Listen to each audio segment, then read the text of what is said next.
कि सबसे ज़्यादा बेरोजगारी की पोजीशन पूरे भारत में हम लोगों ने डाटा हमें जो मिला वो हरियाणा की है। तो सबसे पहले मैं रिक्वेस्ट करूंगा रुस्तम भाई से, जो हरियाणा में अनएम्प्लॉयड की पोजीशन है और जो अभी कुछ चल रहा है हाई कोर्ट में और Haryana state staff selection commission जो कर रहा है, उसमें रुस्तम भाई कुछ अपनी जो फैक्ट्स इनके पास है वो आपसे शेयर करेंगे। भाई साथियों, जिस तरीके से आपको पता है कि हरियाणा सरकार को 7 साल हो गई है, ये सरकार रोजगार देने में नाकाम रही है। हरियाणा का जो युवा है वो कहाँ जाए, कहाँ अपनी आवाज़ उठाए? आवाज़ उठाते हैं तो केस मुकदमे लगा के अंदर कर दिए जाते हैं। और हरियाणा के अंदर बेरोजगारी का जो आंकड़ा है वो सारे आपके सामने पेश किए जाएंगे। लेकिन मैं आपको इतना बता दूं कि जब से सरकार बनी है, युवाओं को रोजगार के नाम पे सिर्फ और सिर्फ एक भला भुसला के मतलब बात करने की बात है। मोटा मोटी बात यह है कि हरियाणा सरकार जैसे यूथ क्या करता है, अपनी एजुकेशन करता है, सोचता है अच्छी नौकरी मिलेगी मुझे, लेकिन प्राइवेट सेक्टरों को धक्के खाने पड़ते हैं क्योंकि सरकार में काबिलियत है ही नहीं कि रोजगार देने की। सरकार बनाई किस जाती है? इसलिए कि भाई सरकार बनेगी, युवाओं को रोजगार मिलेगा, धक्के नहीं खाने पड़ेंगे, अच्छी वैकेंसी आएगी। लेकिन बीजेपी सरकार जो है युवाओं को रोजगार देने में सिर्फ धोखा के सिवा कुछ नहीं करा है। बाकी आगे की जो बात है अभय जैन जी बताएंगे। दीपक भाई जो हमारे यूथ विंग के जो प्रभारी हैं वो बात रखेंगे अपने। सभी मीडिया के साथियों को मेरा नमस्कार और सबका धन्यवाद जो आप थोड़े से नोटिस पर पहुँचे। आज हरियाणा के अंदर युवाओं के साथ जो भाजपा और जनता की सरकार अन्याय कर रही है ये सबके सामने है।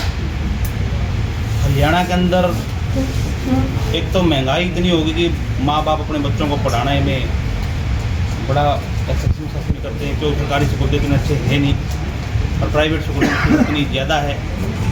घर यापन करने के, घर को चलाने के साथ साथ बच्चों को पढ़ाना बड़ा मुश्किल काम हो गया। अगर कोई माँ बाप अपने बच्चों को पढ़ा लेता है तो उसको वैकेंसी निकालती है, या तो वो पेपर लीक हो जाते हैं या पेपर हो जाता है तो उसका रिजल्ट नहीं आता। रिजल्ट आ जाता है तो हरियाणा सरकार कुछ ऐसी हेराफेरी कर देती है जिसमें कोर्ट को उसको कैंसिल करना पड़ता है। कल क्लर्कों का रिजल्ट 4858 क्लर्कों का रिजल्ट घोषित हुआ था, कोर्ट ने उसको कैंसिल किया। कोर्ट वैसे कैंसिल नहीं करती, कोई ना कोई हरियाणा सरकार जिसमें जरूर ना कोई कमी रही होगी। इससे पहले कई तरह के पेपर हुए, जब वो पेपर लीक हो गए या पेपर होने के बाद वो पेपर कैंसिल कर दिए गए। इस तरह से हरियाणा सरकार युवाओं के साथ सुदल्ला व्यवहार कर रही है क्योंकि हरियाणा के मुख्यमंत्री का हरियाणा के युवाओं के प्रति कोई वो नहीं, सिर्फ लूट मचानी है। हरियाणा के मुख्यमंत्री उनकी नाक के नीचे उनका कोई महकमा ऐसा नहीं जिसमें घोटाला नहीं होता हो।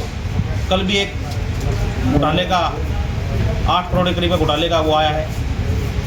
हरियाणा के बिजली मंत्री, हरियाणा में किसी गांव में बिजली नहीं मिल रही, किसी शहर में बिजली मिल रही, बिजली कट लग रहे हैं और उनको सपने में क्या दिखता है? केजरीवाल दिखता है। कल भी मैंने एक डिबेट पे इनको बोला था, एक सुझाव दिया था कि भाई पंजाब सरकार और दिल्ली सरकार ने एक नॉलेज शेयरिंग एग्रीमेंट साइन किया है। उस एग्रीमेंट के अंदर दिल्ली जो अच्छे काम करती है वो पंजाब को बता सकती है, पंजाब जो अच्छे काम करेगा वो दिल्ली को बता सकते हैं। ऐसे ही उन्होंने पूछा भी हम बिजली कैसे ठीक कर सकते हैं। पहली बात तो खट्टर साहब से सरकार चल नहीं रही, वो सरकार को छोड़ दें और केजरीवाल जी को दे दें। दिल्ली की तरह 24 घंटे बिजली भी दे देगी सरकार और 200 यूनिट जैसे दिल्ली में फ्री है ऐसे हरियाणा में फ्री कर देगी। फिर दूसरी बात वो करें अच्छी चीज़ कहाँ से सीखे हम, तो दिल्ली आए, हमारे बिजली मंत्री सत्येंद्र जैन जी हैं, मुख्यमंत्री श्री अरविंद केजरीवाल जी से सीखे कि हरियाणा में बिजली 24 घंटे कैसे दी जा सकती है। ऐसे अरविंद केजरीवाल जी पर आरोप लगाने में कोई फायदा नहीं है क्योंकि हरियाणा एक पूर्ण राज्य है।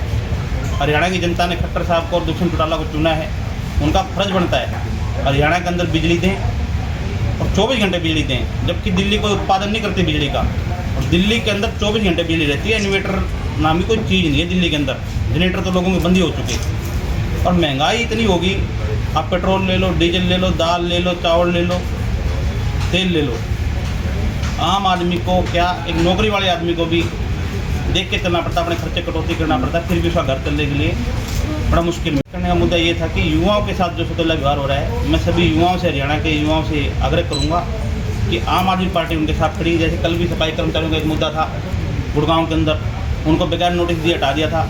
तो हम कमिश्नर साहब से मिले थे, हमारा आम आदमी पार्टी का डेलीगेशन डागर साहब भी थे, धीरज भाई भी थे, सुशांत जी नहीं है, रुस्तम भाई भी थे और गौरव टंक जी थे, प्रवक्ता हमारे साथ जोन के अभय जैन जी भी थे।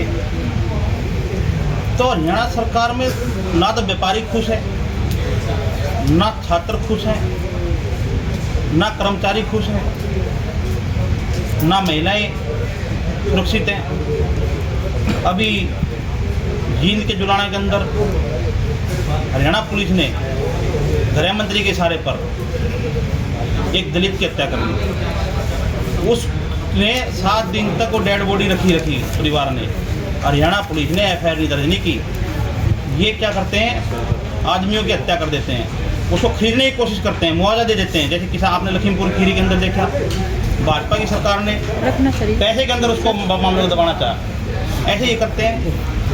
मैं खट्टर साहब को कहना चाहता हूँ, खट्टर साहब आपके विधायक विधानसभा में कहने लगे या तो काम कर लो, नहीं तो पंजाब की तरह केजरीवाल आ जाएगा। और मैं भी कहना चाहता हूँ खट्टर साहब को, या तो खट्टर साहब काम कर लो, नहीं तो 2024 में आम आदमी पार्टी की सरकार आएगी। पंजाब की तरह युवाओं को रोजगार भी देंगे। कच्चे कर्मचारी जैसे 35,000 पंजाब में पक्के किए हैं, ऐसे हरियाणा में भी पक्के करेंगे। और महंगाई देखो एक देश का विषय है, नेशनल विषय है, लेकिन दिल्ली के अंदर हर एक परिवार का मिनिमम 8 से 10 हज़ार रुपये बचता है। स्कूल की फीस नहीं देनी पड़ती, और कोई हरी बीमारी होता है तो सारा इलाज फ्री होता है। बिजली का बिल नहीं आता, पानी का बिल नहीं आता। कहीं ना कहीं अरविंद केजरीवाल जी इस महंगाई के टाइम पे भी लोगों को मरहम लगा रहे हैं, लोगों का खर्चा थोड़ा कम कर रहे हैं, जिससे लोग अपनी सेविंग कर पाएँ, लोग अपने घर को चला पाएँ। इस तरह हरियाणा सरकार को भी ऐसा करना चाहिए। बाकी मेरे साथ अभी नॉर्थ जोन के से हमारे मनीष गोयल जी भी हैं और हमारे यूथ के अध्यक्ष धीरज यादव जी हैं। मैं धीरज यादव जी चाहूँगा कि वो अपने दो अपने आप में विकसित प्रदेशों में भारत में इसकी गणना होती है, परंतु बेरोजगारी के आंकड़ों में जब हम देखे जाएं तो ये बेरोजगारी में सबसे पहला नंबर हरियाणा का है। और जो नक्सली प्रदेश है और जो आदिवासियों का है वो रोजगार में नंबर 1 है, छत्तीसगढ़। यहाँ कहने में इंडस्ट्रियल हब है साउथ हरियाणा के अंदर, परंतु रोजगार हरियाणा के लोगों को नहीं मिल रहा है। हमारी आम आदमी पार्टी का ये प्रयास रहेगा कि ज़्यादा से ज़्यादा हरियाणा में उन युवाओं साथियों को रोजगार दिलाने की कोशिश रहे, और जो साथी कोरोना टाइम में बेरोजगार हुए हैं उनकी भी आवाज़ बढ़ने का काम आम आदमी पार्टी करेगी। आपने देखा होगा गुड़गांव के अंदर कोरोना टाइम में जो सफाई कर्मचारी थे उन योद्धाओं को भी भारतीय जनता पार्टी की सरकार ने उनको बेरोजगार करने का काम किया, चाहे वो ठेकेदार के माध्यम से हो, चाहे अब इनके माध्यम से हो। परंतु बेरोजगारी की संख्या दिन पर दिन बढ़ती जा रही है। पीछे 21 के अंदर तो ये चरम सीमा इससे भी ज़्यादा थी। वैसे तो 75% का आरक्षण हमारे डिप्टी सीएम कह चुके हैं कि हरियाणा के लोगों को, परंतु उसका जब हम जमीन पे जाते हैं तो उसका कोई भी फायदा हरियाणा के लोगों को नहीं हुआ है। की लेटेस्ट खबरें जानने के लिए चैनल को सब्सक्राइब और बेल आइकन को प्रेस करना ना भूलें।